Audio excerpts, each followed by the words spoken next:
Sufyan ats-Tsauri rahimahullah.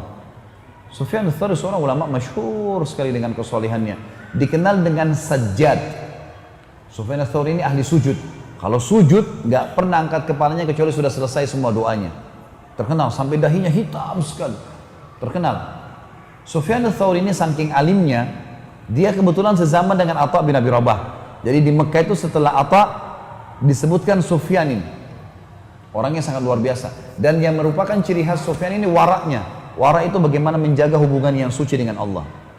Satu waktu datang surat resmi dari khalifah, suruh Sufyan menjadi hakim. Kepala hakim.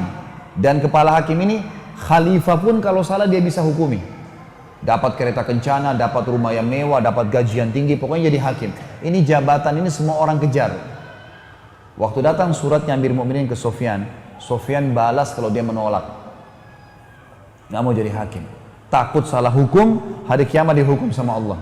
Nolak. Kata Amir Mukminin, harus walaupun dengan cara paksa. Paksa dia. Ini surat dengan surat ini.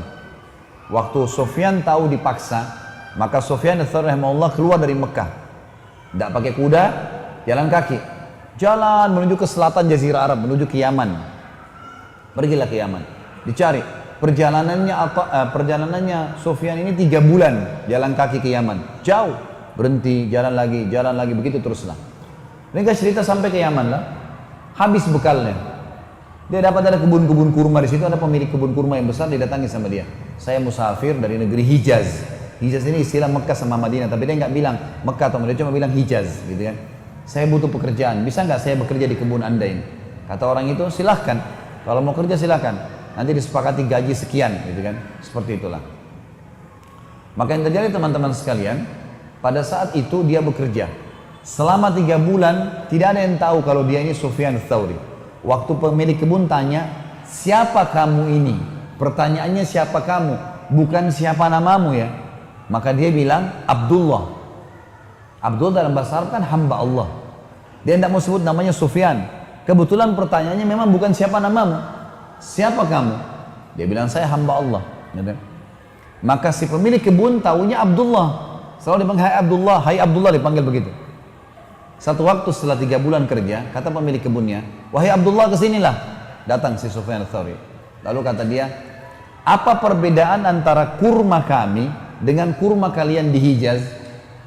Kata Sufyan, saya tidak tahu tuan. Karena saya tidak pernah tahu rasanya kurma kalian di Yaman. Kata pemilik kebun, kau 3 bulan kerja dengan saya, petik kurma, turunin kurma, sortir kurma, tidak pernah kau makan satu butir pun? Tidak pernah tahu rasanya? Kata dia, demi Allah tidak pernah, karena anda belum pernah persilahkan. Ini teman-teman yang jadi pegawai nih, di restoran atau di toko, berapa banyak main sikat saja makanannya orang. Sufyan ats-Tsauri tidak pernah makan satu butir kurma 3 bulan kerja karena nggak pernah dipersilahkan. Dia juga nggak mau minta, gitu kan? Kata orang ini pemilik kebun, apa sambil ngolok-ngolok gitu? Apa kau mau contohin Sufyan ats-Tsauri dari waraknya? Dia nggak tahu kalau ini orangnya gitu. Maka dia pergi ke temannya, Sufyan ats-Tsauri pergi nih. Dia pergi ke temannya sebelah di kebun. Dia bilang, ada pegawai saya itu aneh, unik. Masa dia 3 bulan kerja turunin kurma, sortir kurma, gak pernah rasa tuh kurma pun di kebun saya. Dia tidak pernah rasa sama sekali. Temannya ini jeli rupanya. Amir Mukminin waktu itu sudah keluarin sebuah surat juga. Siapa yang bisa tangkap Sufyan ats-Tsauri hidup atau mati, ya, pokoknya ada jasadnya, ada badannya hidup atau mati, saya kasih 1 peti emas. Tersebar satu wilayah Islam nih. Jadi orang memang ngejar dia, gitu kan. Pada saat itu temannya kebunnya sebelah ini tak jeli. Dia bilang, sebentar, sebutkan ciri fisiknya orang itu. Kata yang punya kebun ini, begini. Kata dia, itu Sufyan ats-Tsauri, tangkap cepat. Kita ngambil 1 peti emas. Pergi ke kebun sebelah, Sufyan ats-Tsauri sudah nggak ada. Rupanya sudah pulang, kembali ke Mekah nih, jalan kaki. 3 bulan lagi baru sampai ke Mekah. Sampai di Mekah disambut oleh para ulama, disambut oleh murid-muridnya, sampai tersebar berita ke Amir Mukminin kalau sudah sampai Sufyan ats-Tsauri di Mekah. Baiklah. Sufyan ats-Tsauri dapat berita. Amir Mukminin bilang, saya akan ke Mekah, menangkap sendiri Sufyan dan mengkisosnya, memenggal kepalanya, digantung dekat Ka'bah. biar jadi pelajaran. Kalau semua orang yang saya instruksikan harus patuh. Seperti itulah. Kata teman Sufyan rahimahullah, dia bilang Sufyan waktu dengar berita itu, dia kebetulan masuk masjid dekat Ka'bah, Masjid Haram, lalu dia sholat 2 rakaat. Indah sekali sholatnya. Dia sholat tenang dengan tumannya, saya di sebelahnya. Waktu dia mulai sujud pertama, di rakaat pertama, saya tawaf. Kata temannya, saya tawaf. Waktu saya selesai tawaf pertama, saya lihat dia sederetan dengan Hajar Aswad, masih sujud. Saya tawaf lagi yang kedua, masih sujud. Tawaf ketiga, masih sujud. Sampai tawaf saya selesai 7 kali. Sudah saya tawaf 7 kali dan waktu itu lagi rame, dia bilang. Saya tawaf 7 kali, saya lihat Sufyan ats-Tsauri masih sujud. Lalu saya duduk di sebelahnya.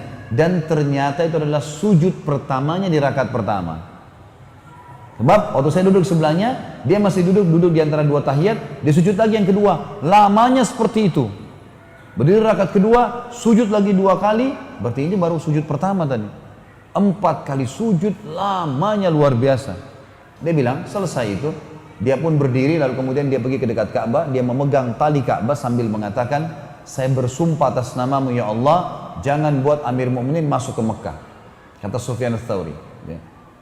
Maka dia bilang pun, gitu kan, mereka yang cerita kisah ini mengatakan, maka waktu Amir Mu'minin mau masuk di Mekah, maka yang terjadi adalah ada mereka si Amir Mu'minin sama kelompoknya lagi istirahat di luar pintu gerbang Mekah. Habis itu baru mau masuk. Pada saat itu Amir Mu'minin meninggal dunia, nggak jadi masuk ke Mekah, sehingga hukuman Sufyan nggak jadi terjadi. Tapi saksi bahasan teman-teman sekalian, bagaimana Sufyan ats-Tsauri menjaga waraknya, tidak mau sembarangan makan teman-teman sekalian.